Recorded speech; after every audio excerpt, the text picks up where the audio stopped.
Alam nyo guys, ang mga Japanese, hindi nila pinagsasama ang trabaho sa pribadong buhay nila.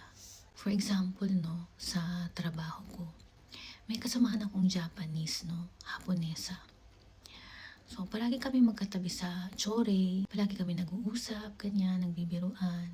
Tapos palagi niya akong tinutulungan sa trabaho, tapos ako din naman, ganun din sa kanya. Pero alam nyo ba guys, pagkatapos ng trabaho, sa labas, ilang beses na kaming nagkakasalubong niyan sa daan, pero hindi kami nagpapansinan, no? Pag nakikita ko siya guys, nagpapatay mali siya talaga ako. Pera na lang kung siya ang unang babati sa akin, syempre kakausapin ko siya. Pero, yung ako ang unang papansin sa kanya, hindi ko gagawin yun.